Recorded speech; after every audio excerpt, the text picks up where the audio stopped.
안녕하세요. 이 시대를 위한 특별한 진리인 현대의 진리를 전하고 있는 에스더입니다.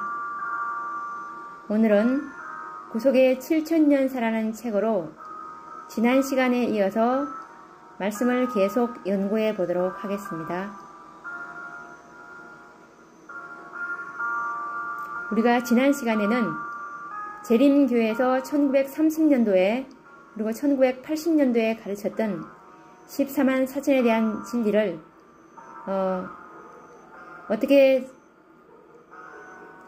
어떤 과정으로 변질이 되었는지 우리가 살펴보았습니다. 그러면 이제 우리가 더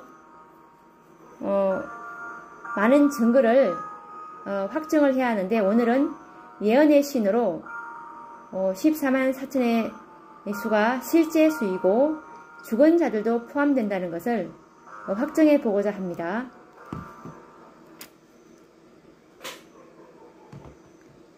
성경과 예언의 신의 말씀에서는 분명히 14만 4천이는 실제적인 숫자요 상징이 아님을 증거하고 있습니다. 각 시대의 대쟁투 613페이지의 말씀으로 증거를 해보도록 하겠습니다. 각 시대의 대쟁투 613. 그리고 그분께서 불의를 하는 자는 그대로 불의를 하고, 더러운 자는 그대로 더럽고, 의로운 자는 그대로 의를 행하고, 거룩한 자는 그대로 거룩되게 하라.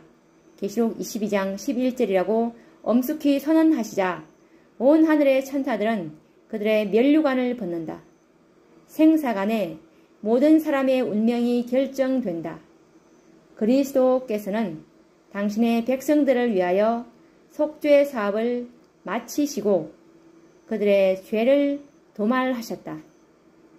주님의 백성의 수요는 찼다. 그리고 이에 관련된 또 다른 증언의 말씀 초기 문집 279페이지도 말씀 읽어드리겠습니다. 나는 천사들이 하늘에서 왔다 갔다 하는 것을 보았다. 한 천사가 잉크통, 뿔로 만든 것을 가지고 지구에서 돌아와 예수님께 자기의 일이 끝났음을 보고하고 성도들의 수가 차서 인치는 사업이 마쳤음을 보고했다. 초기 문집 279. 그리고 또 다른 증언의 말씀 초기 문집 280페이지 말씀도 읽어드리겠습니다.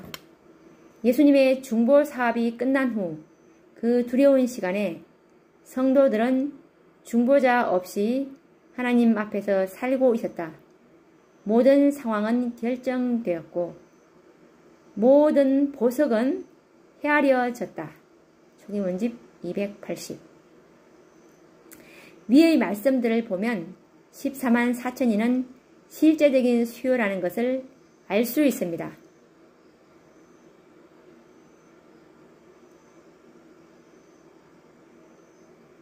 대쟁투 613페이지에서 수요는 찼다 그랬고, 그리고 초기 문집 279페이지에서는 수가 차서 인치는 사업이 마쳤다고 그랬고, 그리고 초기 문집 280페이지에서는 보석은 헤아려졌다. 이런 말씀을 우리는 확실히 확인해 보았습니다. 이들이 어떤 사람들의 수요이며 어떤 무리들입니까? 바로 14만 4천인들을 말합니다. 왜냐하면 헤아려 인을 치고 수요를 세어 인마전 자들은 14만 4천인들 밖에 없기 때문입니다. 계시록 7장 4절에는 인마전 자들은 14만 4천 명이라고 분명히 말씀하셨습니다. 그리고 초기 문집 15페이지를 보시면 예수님의 오시는 날과 시간을 우리에게 전하였다. 그 수요가 14만 4천이 되는 성도들은, 이런 말씀이 지금 초기 문집 15페이지에 나와 있는데, 그 수요가 14만 4천이 되는 성도들, 이런 표현들도 우리가 간과하면 안 될 것 같습니다. 여기서 분명히 그 수요가 14만 4천이라고 분명히 말씀하셨기 때문입니다. 그리고 초기문집도 17페이지에 보시면 유리 바다 위에는 14만 4천인이 정방향의 모양으로 서 있었다라는 말씀도 있습니다. 정방향의 모양은 정확한 숫자가 아니면 구성이 안 됩니다. 하나님께서는 수요를 보여주시고 이들의 정렬한 모습으로 숫자를 확인할 수 있도록 하셨습니다. 그리고 또 초기문집 20페이지를 보시면 14만 4천인 만이 거룩한 성에 들어간다 라고 하셨고, 예루살렘 성 기둥에 금 글씨로 14만 4천인들의 이름이 기록되어 있다고 하셨습니다. 이 무리들이 어떻게 헤일 수 없는 무리와 동일할 수 있으며 상징적인 숫자로 볼 수가 있겠습니까? 분명히 금 글씨로 14만 4천인들의 이름이 석판에 기록되어 있다고 분명히 말씀해 있었습니다. 이들의 이름들이 실제 이름이 아닌 상징이며 가공적인 이름이라고 우리가 말할 수 있습니까?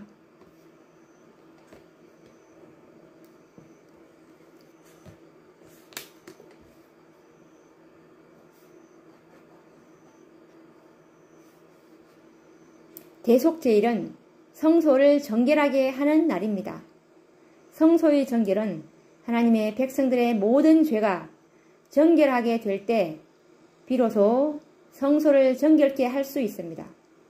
그러므로 백성들의 정결과 성소의 정결은 불가분의 관계를 갖고 있습니다. 표상의 대속죄일인 유대인의 절기에서 보듯이 백성 중 한 사람일지라도 죄를 자복하지 않는 자가 있다면 대제사장은 속죄소에 피를 부을 수가 없었습니다. 이스라엘 모든 백성이 정결하게 되기까지 대제사장은 지성소에서 기다려야 하였습니다.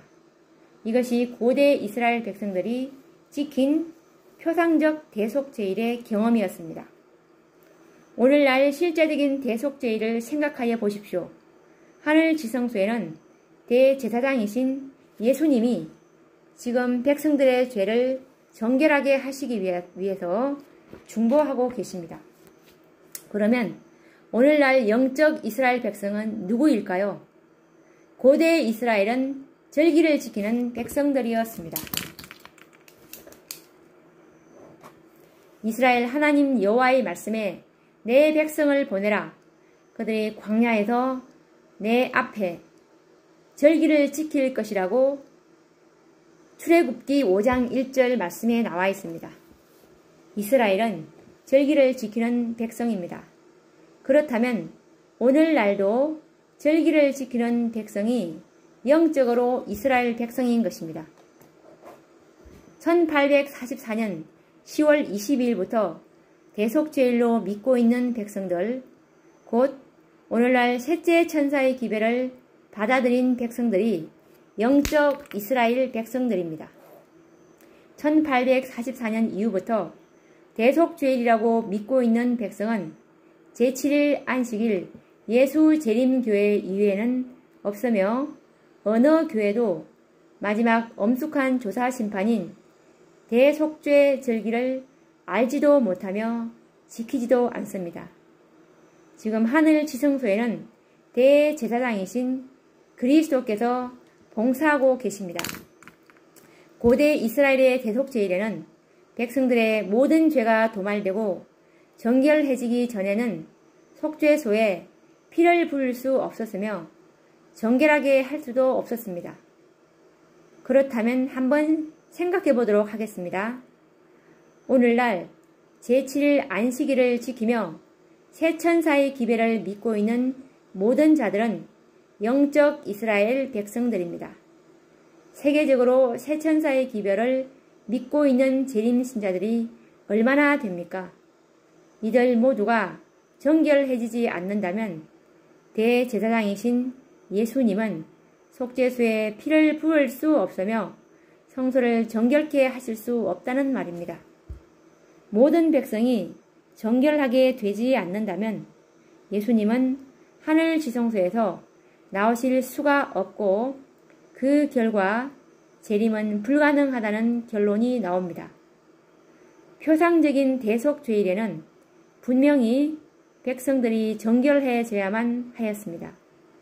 실체적인 대속죄일에는 그렇지 않다고 말할 것입니까? 사단은 고대 이스라엘의 성소 제도에서 구속의 경륜을 깨달았습니다. 다음의 말씀을 통해서 확인해 보도록 하겠습니다.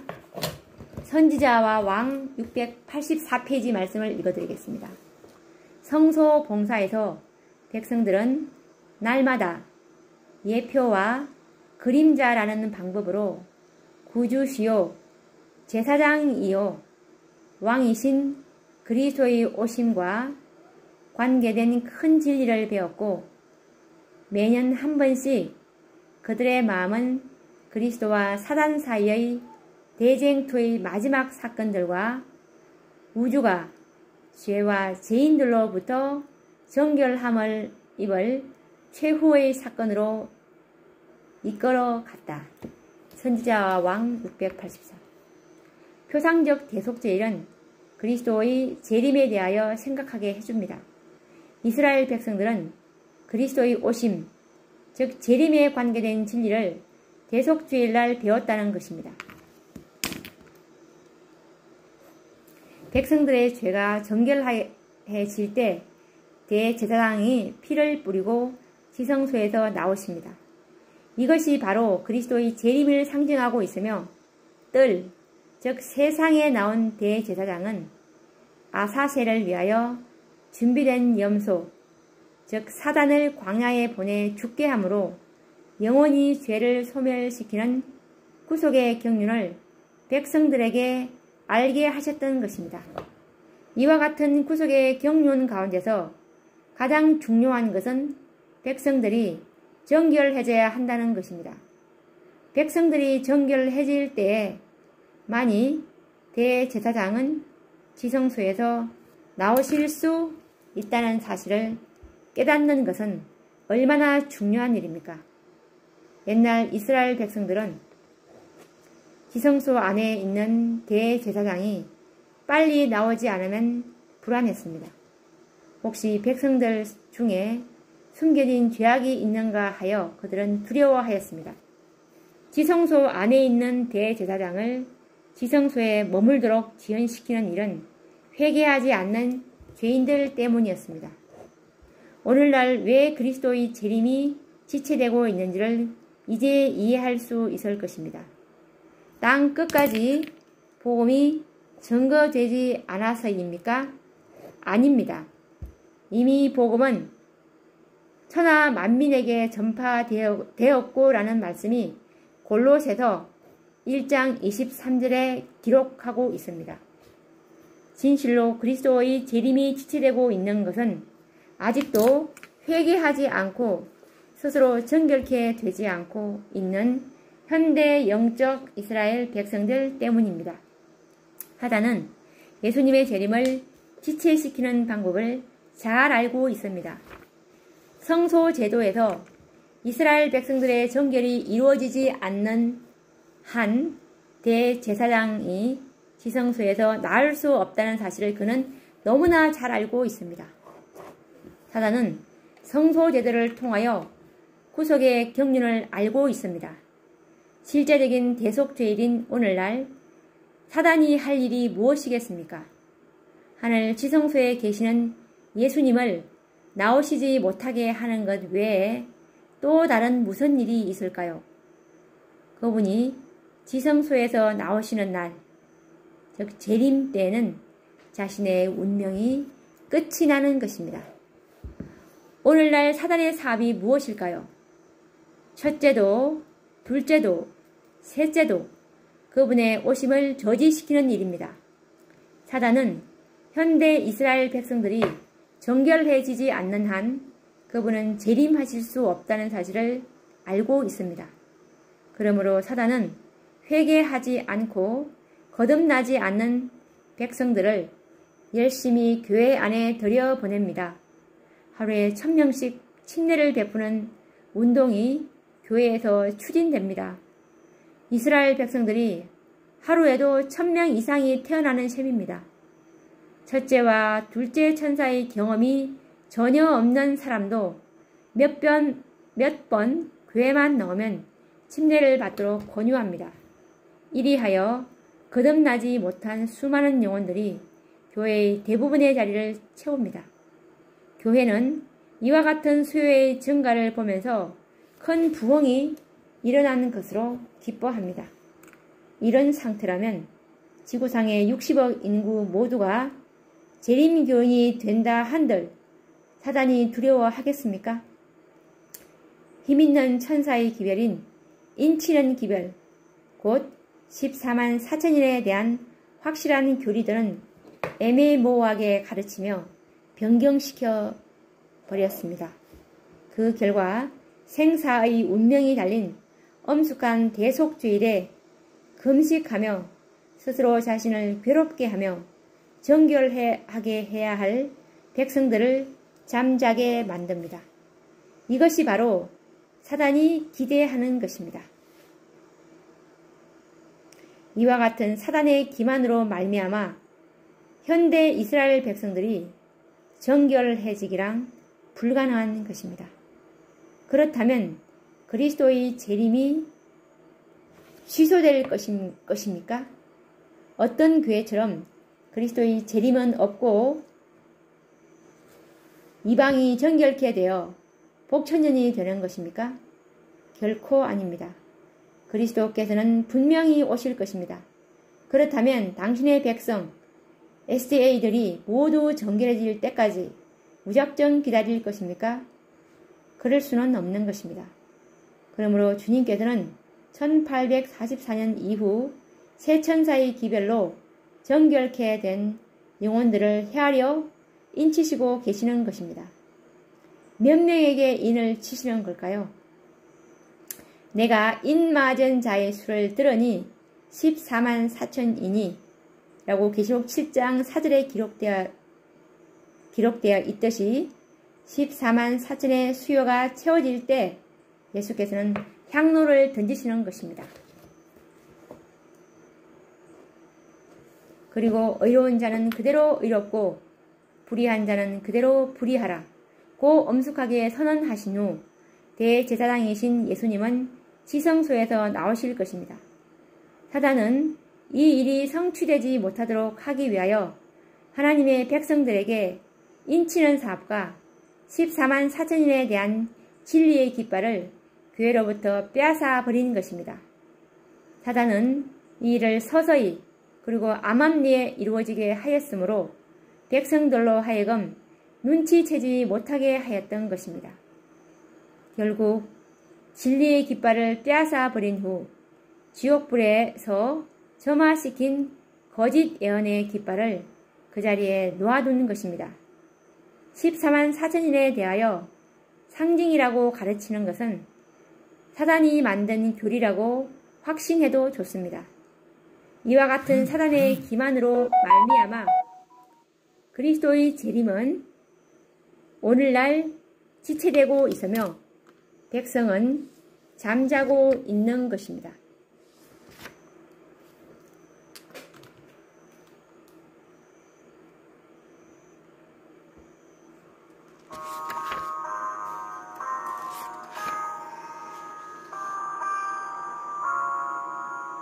오늘 우리가 이 14만 4천인이 실제 수인지에 관해서 예언의 신으로 증거를 해 보았습니다. 그리고 다음 시간에는 죽은 자들도 14만 4천에 포함이 되는가라는 주제로 연구를 해보는 시간을 가지도록 하겠습니다. 다음 시간에 뵙겠습니다. 감사합니다.